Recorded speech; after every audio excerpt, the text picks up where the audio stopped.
Hello, Davos. It is so nice to be with you in person. In warm weather. They should do warm weather Davos all the time. This is great. Yay. So nice to be here.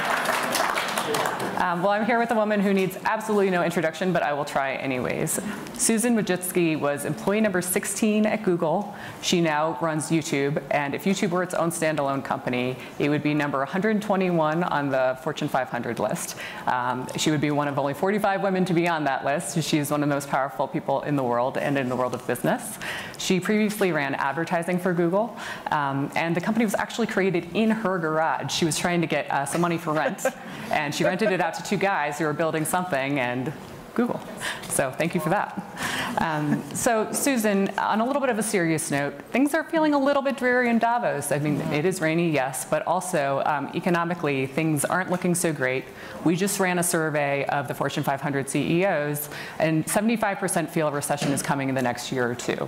So when you're looking at that and you're running a big company like YouTube, how are you thinking about the rest of the year? How are you planning for a potential downturn? Sure. Well, first of all, it's great to be here, and I agree. I like the nice weather. But if we look at the economy and we look at the situation, there definitely are a lot of concerning macro trends. I mean, the war, inflation in the U.S., but I'd say with regard to YouTube's business and Google's business, we've always tried to take a long-term point of view. And we see tremendous growth across the board. Technology continues to be an area of growth. We continue to see a lot of users moving to digital, on-demand type of content. And so like, when you go through a downturn, I think it's important to keep that long-term view.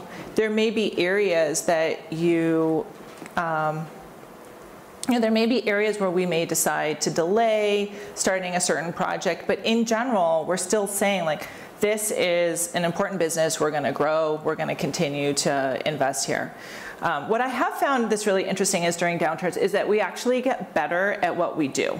And when your numbers are going up all the time, it's really easy to just be like, okay, you know, things are good. When they're going down or they're not going as fast as you expect, suddenly you are really digging into the details. And so having been through a couple recessions at Google, that has been my experience. But I'd say in general, we're building for the long term, and that's what we'll focus on. Got it. So no hiring freeze, continuing a little bit cautiously, but as planned.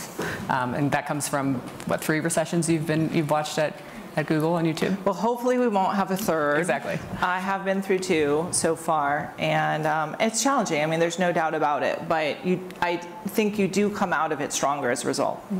So one of the reasons that there is this dreariness is there's a war going on. And the war has definitely impacted all businesses, global businesses, and it's certainly impacted Google and YouTube. A lot of social media companies have actually been banned. YouTube has not. It's still up and running. You're not monetizing there anymore. But how do you view YouTube's role in times of war? So YouTube definitely is still serving in Russia, like you mentioned, and it has been, as soon as the war broke out, we realized this was an incredibly important time for us to get it right with regard to our responsibility. And you know, we made a number of really, really tough decisions. One of them involved how we handled Russian state-sponsored media. We had lots of requests from various governments, but looking at our policy framework, we also decided to suspend that media globally. We also extended our policies with regard to how we handle verified violent events. So an event that denies something like the Holocaust would be against the YouTube policies. And what we saw is if there was denial or trivialization associated with the conflict, with the war in Ukraine, that would also become a violation. So the first and most important thing for us was to really focus on the responsibility, figure out how we could be good players in making sure that users can get authoritative and the right information. And what we're really seeing in this conflict is that information does play a key role, that information can be weaponized. And that's why we wanted to focus so much on making sure that we both have the right policies and the enforcement associated with that. The reason we are still serving in Russia, and we believe that that is important, is that we're able to deliver independent news into Russia. And so the average citizen in Russia can access for free the same information that you can access here from Davos, which we believe is really important to be able to help citizens know what's going on and have perspectives from the outside world.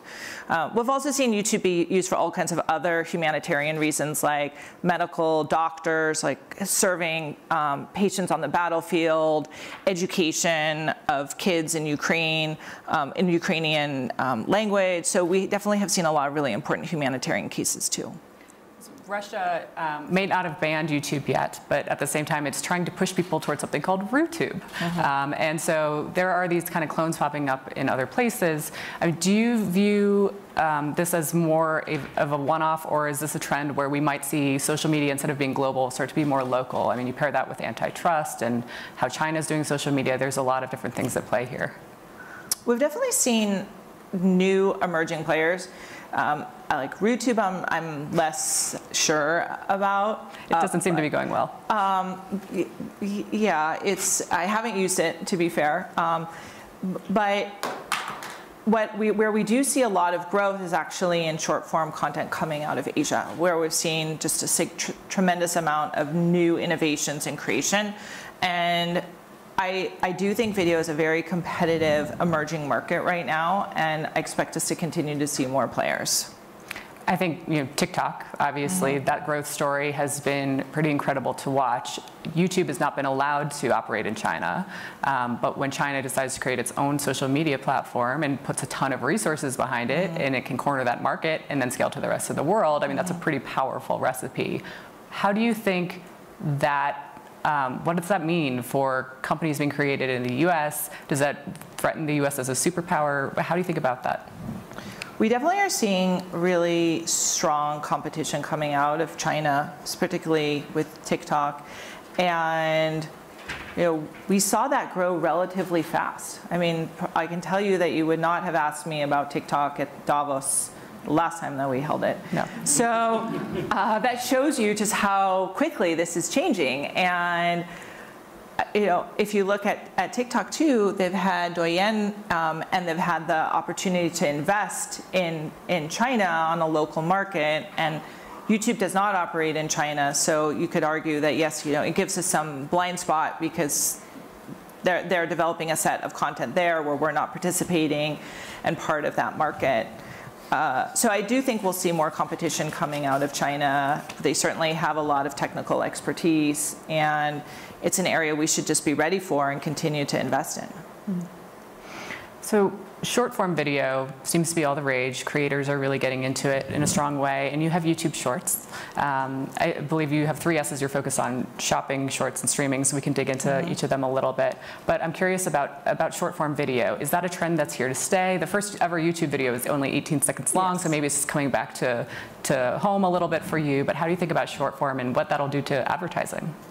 So yes, the first video ever uploaded to YouTube, Me at the Zoo, was only 18 seconds long. And we do see short form growing tremendously. And we also see, YouTube's invested a lot in what we call long form. It's actually funny that we're talking about YouTube now being a longer form content, because traditionally it was shorter form, right? Compared to linear TV, which was always 30 minutes, 60 minutes.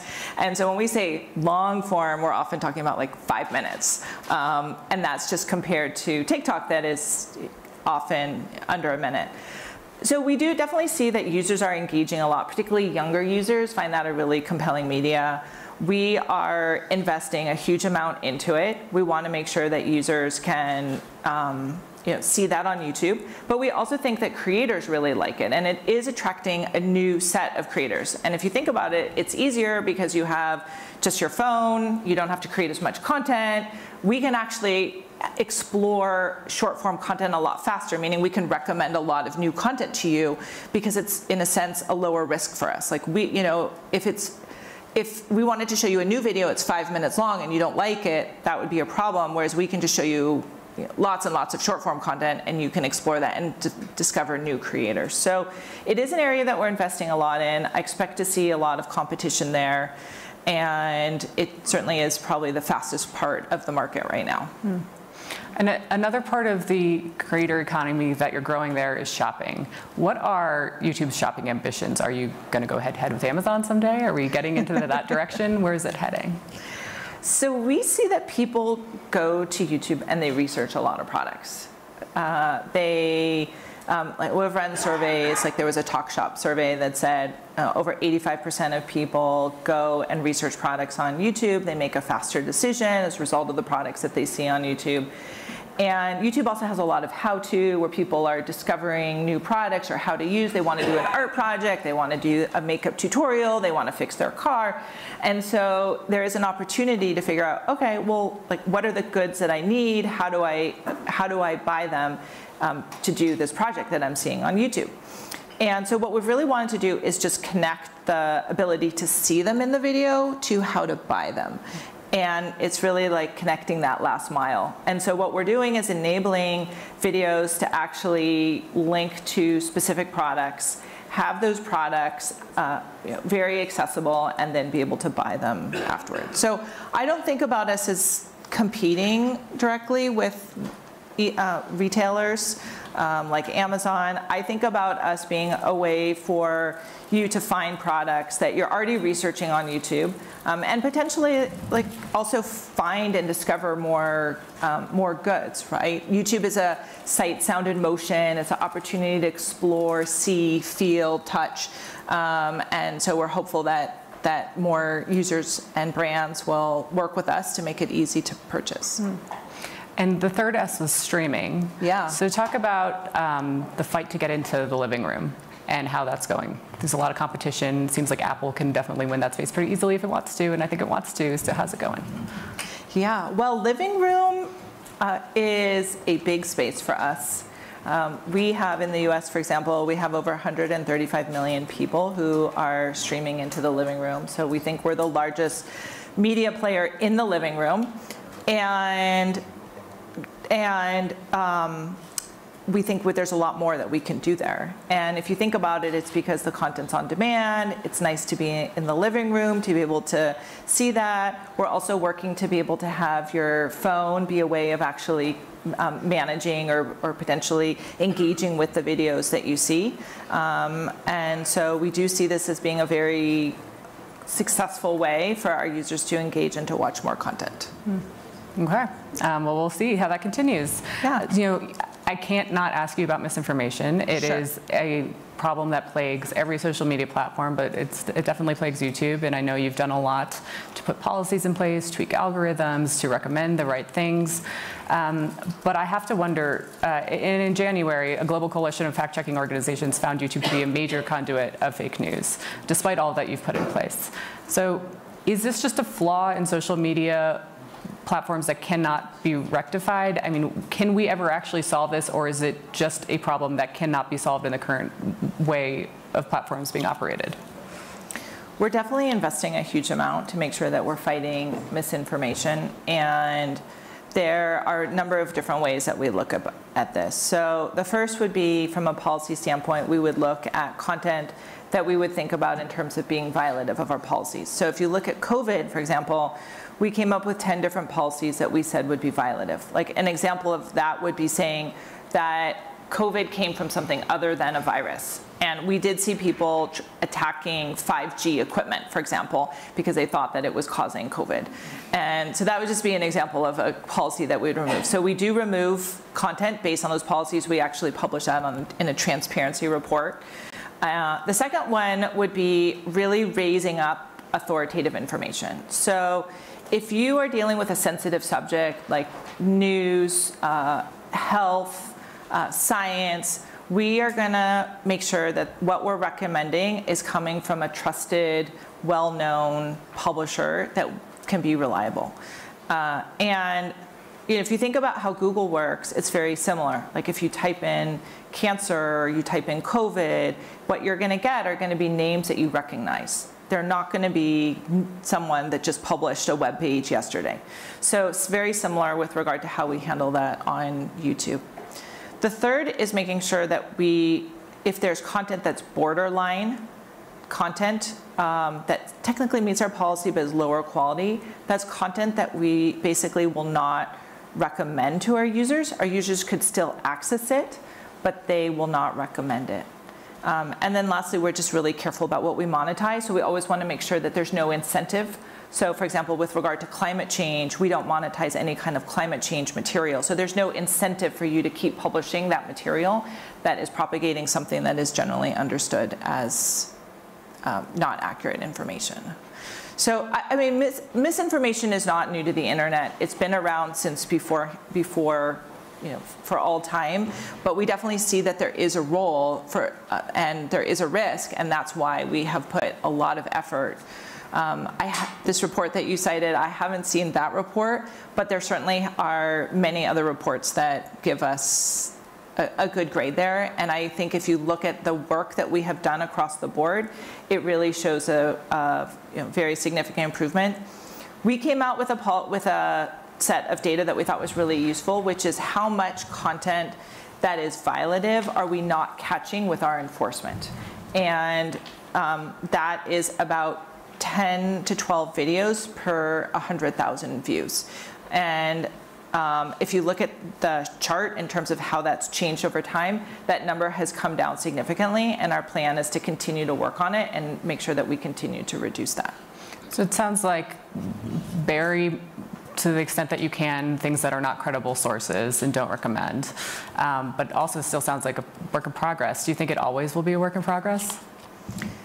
I think there'll always be work that we have to do because there will always be incentives for people to be creating misinformation. And the challenge will be to keep staying ahead of that and make sure that we are understanding what they are and the different ways that people may use to try to trick our systems and make sure that our systems are staying ahead of what's necessary to make sure that we are managing that. So I think there'll always be work, but after all this work that we have put in, this has been a huge initiative for us for at least over 5-6 years. I think we've come a long way, and I would challenge you, if you go and you look and you do a search or you look at your homepage in terms of what you're seeing, you're going to see content. When it comes to sensitive topics, you're going to see them coming from more authoritative sources. Okay. Moving to antitrust. Sure. I mean, there's a lot that could impact big tech, and certainly Alphabet, Google. Yeah. How are you navigating that internally with the broader executive team? Well, antitrust is definitely a big issue. I think there's certain legislation that's in place. In general, what I'm mostly focused on is just how can we do the right thing for our users, our advertisers, our creators. And if I look at what those demands are from those three constituents that we serve, they're not necessarily asking me for something that I'm hearing from the regulators with regard to antitrust. So my goal is how do I provide the best content for our users? How do we make sure advertisers get the return? And our creator economy, which has really grown significantly, which is powering a lot of jobs, a lot of GDP, how do we make sure that we continue to grow that? So in the US alone, YouTube provides $20 billion in GDP and almost 400,000 jobs. So, again, we're always open to hearing. We work with many governments. We want to hear what their concerns are, but my focus mostly has just been serving our constituents. Mm-hmm. And as regulation comes out, we'll continue to work and discuss with regulators. Got it. And you mentioned, obviously, YouTube was one of the was the first creator economy company. Now there's a number of them, but you were the first. Are we in a creator economy bubble? Can everybody just continue to be infinite creators, making money and quitting their jobs and creating livable wages on YouTube and other places, or is this going to burst? Well, not everyone, but there are many people who like to be creators, and certainly with short form content, we see more people wanting to be creators, but we are seeing a lot of growth. This is a real career for people, mm-hmm. And if we look at the number of creators, for example, who are generating $10,000 or more, we've seen a 40% increase just in the last year. And we do see people start a channel. A lot of times it's about their passion, about something that they care about, a hobby. So for example, like there was this channel that just got started during the pandemic. It was called Made with Lao. It was a family that had a Chinese restaurant, and they went out of business during the pandemic, like a lot of restaurants, because they didn't have customers. And they started a channel. It's a father and son. They now have over 750,000 creators. It actually has really amazing food that you see at all the Chinese restaurants, like how to actually cook it. So I do believe this is a real opportunity, and creators are media companies. They have a brand, they have a global audience, they produce content, they hire people to do products, editing, all the rest. So I think that we're going to continue to see more creators, and what we see is that creators have actually expanded, that other platforms have now embraced that, and other platforms are now trying to get creators to come on their platform. And we also see advertisers. A lot of advertisers are now engaging with creators to try to figure out how can they have them work with their product and continue to promote their own products. It definitely seems like the hot job. I mean, we did a Gen Z survey when I was at Business Insider, and the #1 job of Gen Z was they all wanted to be creators. They wanted to be YouTube influencers and stars, which is kind of terrifying. I mean, you're a mom of 5. If one of your kids was like, "Hey, mom, can I be a YouTube creator?" I mean, is that good for the world? Is that what you want for your kid? Creators, kids, like we'll see young adults who will say that they want to be a creator, and a lot of times kids, certainly will continue to evolve, and they say like they want to be musicians and they want to have all kinds of jobs that attract fame and fortune, right? I mean, those are very popular jobs, and obviously not everyone can achieve that, but we certainly see that on a whole, this is a growing economy. They are real jobs, and we do see that when someone creates a channel, if you have someone becoming a creator, they need to talk about what's important to them, like choosing a topic, articulating it, presenting it well. And we also want to make sure that people can do that in a private way, not just like sometimes people don't always want to share that with the world, but they may want to just do it for their family or a way of sharing that privately, which I think is a really important option as well. Yeah, but you do limit screen time and things, or you did when they were growing up? I do limit screen time for younger kids. Yes. I mean, look, I grew up without the internet. I grew up without technology, and I think it's really important for there to always be balance. And there's a lot of benefits of technology. There's a lot of information you can look up. There's a lot of ways you can have access that you never had beforehand. But like anything, too much of anything is not a good thing, and you want to have balance. So that's what I personally have recommended. But I realize that parenting is very personal. Everyone has their own perspective. And so I can only really speak for myself. Yeah, fair enough. Well, it's a really hard time to be a leader, so I want to ask you some leadership questions that probably a lot of people are grappling with. First and foremost, it's more than ever, there's a lot of pressure to weigh in on societal issues for CEOs. You can't just sit on the sidelines and have your employee base be okay with it, or even your customer base be okay with it. You kind of have to take a side and have an opinion. In the States, one of the big things happening right now is Roe v. Wade, which is the woman's right to an abortion. A lot of executives have not spoken out about this. It's complicated. If they do, it could be illegal at some points. But Susan, I do have to ask you, you are one of the most powerful women in the world, and you're an incredibly powerful executive. So what is your stance on Roe v. Wade? My stance is that women should have a choice when they become a mother. I believe that's really important. I believe that reproductive rights are human rights. And to take away a law and a right that we've had for almost 50 years will be a big setback for women. But that's my personal view.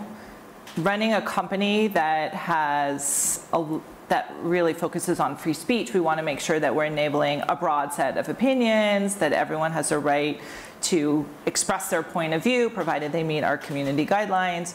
So this is going to be complicated legislation, as you said. Like, people will want us to speak out on it.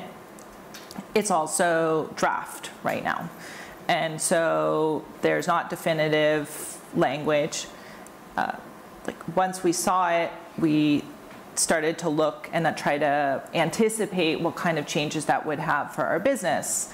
For example, employees, like what kind of benefits would we want to offer to employees who could be in states where abortion is no longer allowed, or what implications could that have for our advertising business, maybe content, misinformation. There could be ways that could be spun. For example, people saying, oh, abortion is not allowed in this state when it really is. So this has led us to realize that there's going to be a lot of work for us to understand what this legislation is and what are the right ways for us to comply with it. And how are you talking to your employees about it? Are they demanding answers from leadership? Are they, how is it going talking to employees about sensitive situations like this? Well, employees always ask us lots of questions. And just so you all know, we actually do company all hands I do a company all hands every Friday where anyone in the company can ask me anything. And so, as you can imagine, I get a lot of questions about everything following our business and things that don't even involve our business. Like this is not, this is a decision that is, of course, completely out of our hands. I mean, our goal generally is to speak up on the issues that we see really matter to our employees and that really matter to our user base. And this is an issue that is going to have dramatic implications, because it's early and it's draft. We have spoken internally, at a high level, but we're still waiting to understand what the final wording is and what the final implications are, and based on what is actual real, then we'll take whatever necessary steps in terms of having to comply with it, but also try to figure out how to make sure that we are supporting our employees and doing what we can to interpret this in a way that makes sense for our user base and employees. Well, thank you for your candor on a really difficult topic. I appreciate it. Sure. Another topic that people are really grappling with running companies is the return to the office. It's Yes. really hard. And Google and Alphabet and YouTube are trying to do probably one of the most ambitious things on the planet, which is bring hybrid into reality. I think it's sort of a mandate to do 3 days a week, started April 4th. How is that going? It seems like the gold standard. You want it to work, but really, really hard. It's been good and bad. It's probably the honest answer. I think good in the sense that it's really great to see coworkers that you haven't seen for a long time. It's fun to bring everyone back together.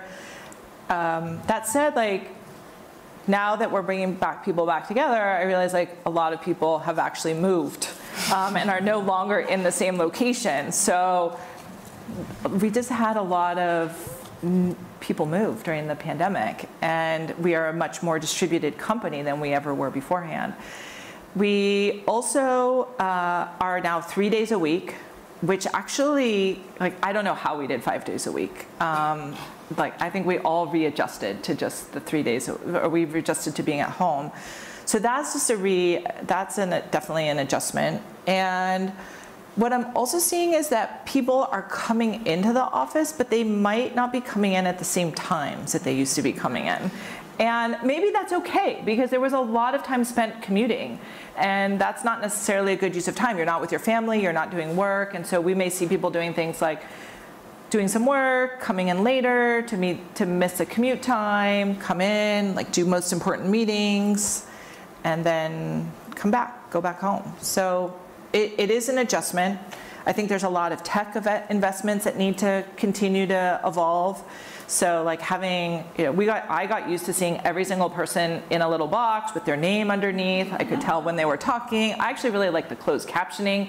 So if I miss something, I can see that. I miss that in real life. I'm like, where's the closed captioning? I wish we could have that. But then when you put 20 people and they're in a conference room, it's really hard to tell who was talking.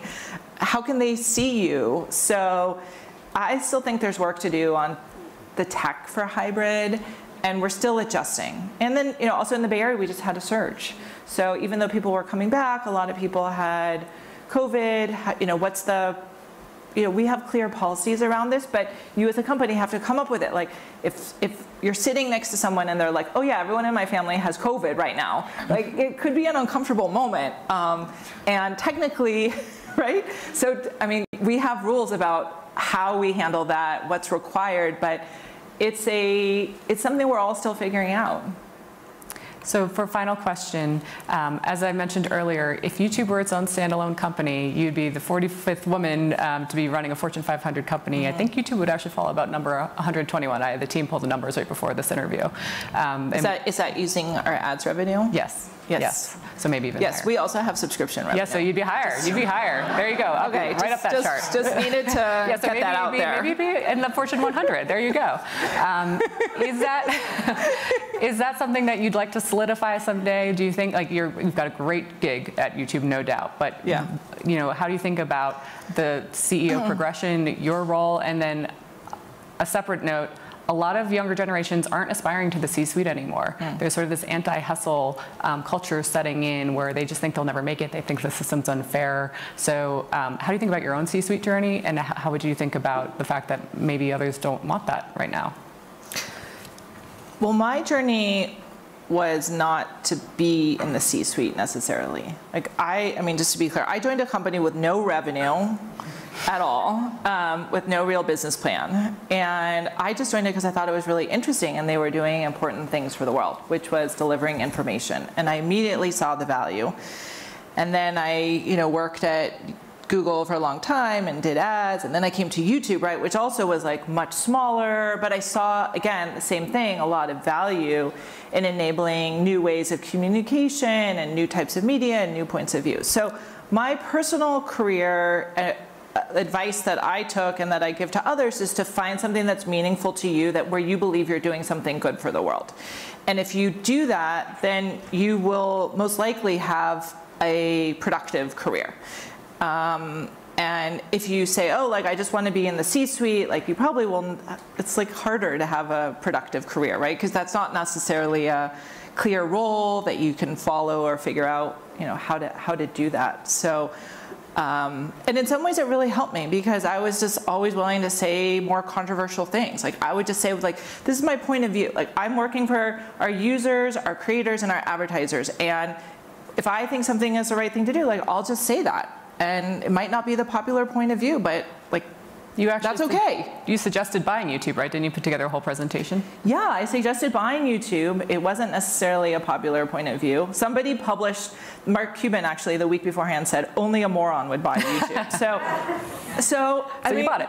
I think it's really important to be able to take to think for yourself and realize, like, what's important, what matters to my constituents, like, who am I working for, why am I working, why am I doing all this?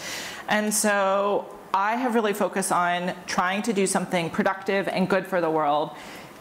My whole career has been about information empowerment, and that's what has led me to where I am right now.